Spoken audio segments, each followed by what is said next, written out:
हमारी ही दुनिया में ना जाने कितनी दुनियाएं और बसती है, मगर इंसान सिर्फ उसे ही मानता है जिसे वो देख सकता है। काली अमावस की रात थी। चारों ओर सिवाय हवाएं और शोर के अलावा कुछ भी नहीं था।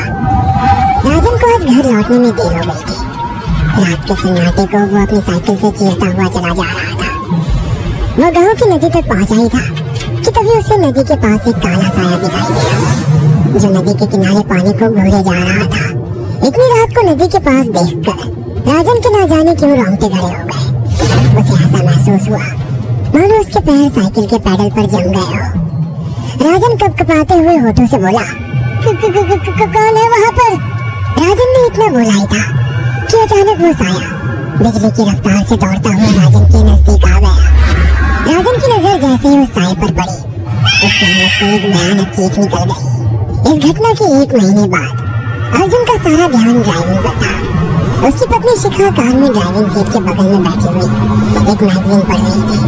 शिखा ने मैगजीन रखकर अर्जुन की ओर देखकर कहा, और कितनी दूर रह गया है तुम्हारा गाँव अर्जुन? बस थोड़ी दूर रह गया है, आधे घंटे में हम पहुँच जाएंगे। तुम्हारे चेहरे पर इतनी टेंशन क्यों है? टेंशन क्यों नहीं होगी शिखा, मैंने अपनी माँ को बगैर बताए तुमसे लंदन में शादी जो कर ली। पता नहीं माँ तुम्हें देखकर कैसे रिएक्ट करेगी। डोंट वरी अर्जुन, मुझ पर भरोसा रखो, तुम्हारी माँ को मनाने की जिम्मेदारी मेरी है। आई होप शिखा कैसा ही हो, यकीन मानो अगर ऐसा हुआ ना तो मेरे ऊपर से एक बहुत बड़ा बोझ उतर जाएगा।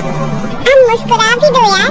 अच्छा तुम बता रहे थे कि गांव में तुम्हारी बहुत बड़ी हवेली बनी हुई है, कुछ बताओ ना अपनी हवेली के बारे में। अरे 15 मिनट में हम वैसे भी पहुंचने वाले हैं, तुम खुद देख लेना। कुछ ही देर में अर्जुन अपने गांव वीरपुर अपनी हवेली में खड़ा हुआ था। अर्जुन की माँ अर्चना देवी अर्जुन के स्वागत के लिए हवेली के बाहर खड़ी हुई थी। अर्जुन ने दौड़कर अपनी माँ के पैर छुए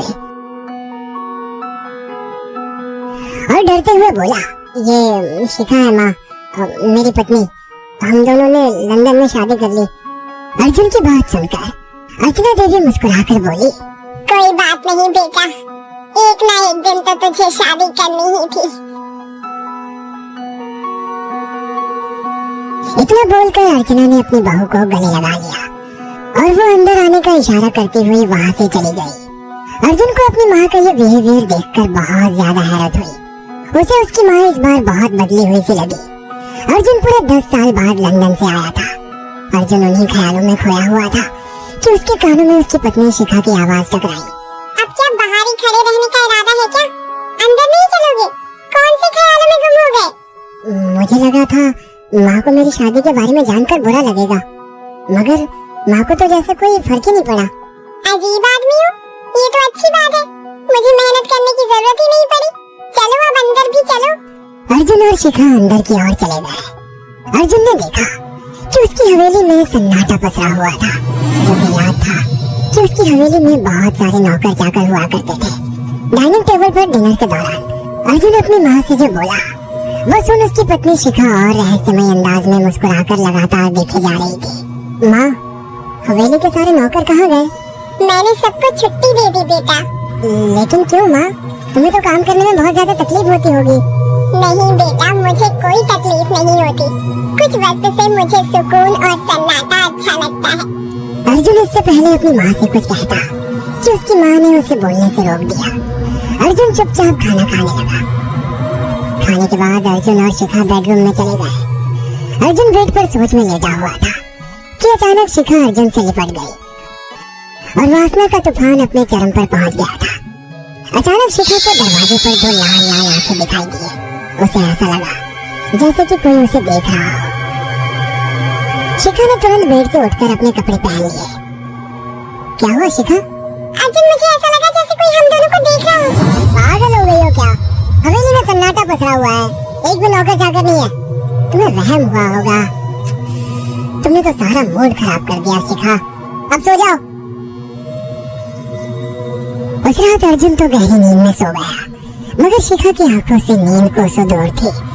अगली सुबह शिखा जल्दी उठकर किचन की ओर चली गई, मगर उसने देखा कि उसकी सास अर्चना नाश्ता तैयार कर चुकी थी। माँ, आपने तकलीफ क्यों की? मुझे बुला लेती आप। शिखा की बात सुनकर उसकी सास अजीब से अंदाज में शिखा की ओर देखने लगी। उनके देखने के अंदाज में पता नहीं ऐसा क्या था कि शिखा को अपने रोंगटे खड़े होते हुए महसूस हुए। अर्चना धीरे धीरे करीब कदमों से शिखा के करीब आकर बोली, कोई बात नहीं बेटी, तुम्हें अब यहीं रहना है। तुम सिर्फ मेरे बेटे के साथ प्यार से रहो और जल्दी से मुझे एक पोता दे दो। काम की चिंता मत करो, वो सब मैं कर लूंगी। कुछ ही दिनों के बाद अर्चना गर्भवती हो गई। उसे हवेली में रहते हुए 6 महीने से ज्यादा वक्त हो चुका था और इन 6 महीनों में उसने नोट किया कि जब से वो गर्भवती हुई है उसकी सांस अचानक से आकर उसके पेट पर हाथ फेरने लगती और अजीब से अंदाज में उसके पेट को घोटने लगती। शिखा ने तंग आकर अर्जुन से कहा, अर्जुन, मुझे तुम्हारी माँ का बिहेवियर बड़ा अजीब लगता है।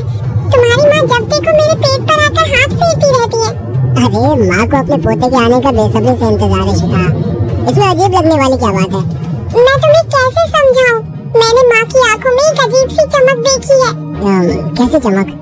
शिखा के मुंह से अचानक से एक अल्फाज निकल गया, जैसे किसी डायन की आंखों में होती है। शिखा की बात सुनकर अर्जुन का गुस्सा 7वें आसमान पर पहुंच गया।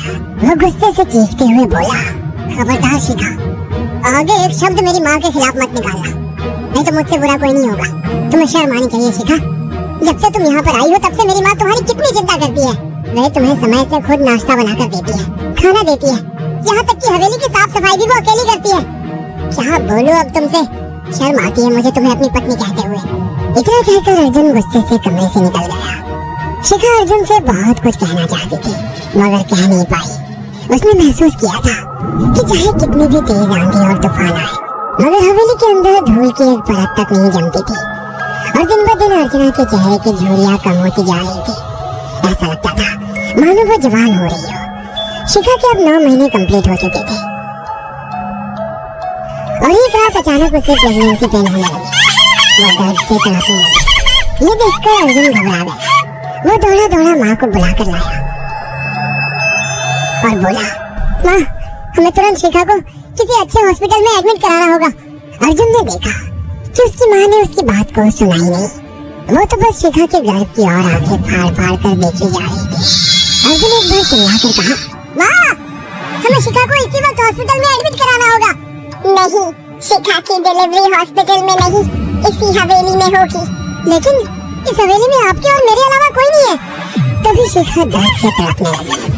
अर्चना ने अपने बेटे को धक्के देकर कमरे से बाहर निकाल दिया और दरवाजा बंद कर लिया। अर्जुन हक्का बक्का रह गया। अर्जुन दौड़ता हुआ गांव की ओर गया। उसने देखा कि गांव में एक पेड़ के नीचे गांव के सभी बुजुर्ग इकट्ठे थे। उनके हाथों में जलती हुई मशालें थी। अर्जुन उनके पास पहुंच गया और बोला, मेरी मदद कीजिए, मेरी बीवी को प्रेगनेंसी दर्द हो रहे हैं। आप प्लीज किसी दाई को बुला लीजिए, जितना पैसा चाहिए देने को मैं तैयार हूँ। तभी उसके कानों में गांव के सरपंच की आवाज टकराई, बेवकूफ लड़के, तो अपनी बीवी को एक डायन के यहाँ पर मरने के लिए छोड़ आया। क्या कहना चाहते हैं आप? आप जानते हैं आप क्या कह रहे हैं? वही जो तू सुन रहा है, तेरी माँ एक डायन है। इन गाँव वालों के हाथों में जो मशाले देख रहा है ना, हम तेरी ही हवेली में आग लगाने जा रहे थे। तेरी माँ ने इस गांव में ना जाने कितने नौजवानों को मार कर खाया है। तेरी माँ एक डायन है। लगता है आपका दिमाग खराब हो गया है। आप जानते भी हैं मैं कौन हूँ? हाँ, मैं जानता हूँ। तू ठाकुर धीरेन्द्र प्रताप का बेटा है। तेरे पिता को शक हो गया था कि तेरी माँ एक डायन है, इसलिए उन्होंने तुझे हमेशा उससे दूर रखा। पहले तेरी माँ ने तेरे पिता को मारा और धीरे धीरे करके वह हवेली के सारे नौकरों को मार कर खा गई और फिर गांव वालों को भी मारने लगी। और अब तो तेरे होने वाले बच्चे को खाएगी, क्योंकि डायन को नवजात शिशु का मांस खाना बहुत पसंद होता है। अगर मेरी बात पर यकीन नहीं है तो चलकर मेरे साथ तो खुद अपनी आंखों से देख ले। इतना कहकर सरपंच अर्जुन को लेकर हवेली की ओर चल पड़ा। उसके पीछे कई लोग थे जो जलती मशाले पकड़े हुए थे। हवेली के अंदर घुसकर उन्होंने उस कमरे के दरवाजे को तोड़ दिया जहाँ पर शिखा थी। कमरे का मंजर देखकर अर्जुन के रोंगटे खड़े हो गए। उसने देखा कि उसकी माँ एक बेहद भयानक रूप में उसके बच्चे का मांस खा रही थी और उसकी पत्नी शिखा फर्श पर मरी हुई पड़ी थी और पूरा फर्श खून से लाल था। अर्जुन को अपनी आंखों पर यकीन नहीं आ रहा था कि तभी उसकी माँ उसके ऊपर झपटी। सरपंच ने चीखकर कहा, अरे इस डायन को आग लगा दो, जिंदा जला दो इसे और साथ ही इस हवेली को भी। सभी लोगों ने जलती हुई मशालें डायन के ऊपर फेंक दी। देखते ही देखते डायन दर्द से चीखने और चिल्लाने लगा। और कुछ ही देर में वो जलकर राख हो गई। हवेली में आग लग गई। सभी लोग अर्जुन को खींचकर बाहर ले आए। अगले दिन अर्जुन अपनी पत्नी की यादें साथ लेकर आंखों में आंसू लिए दोबारा लंदन वापस चला गया।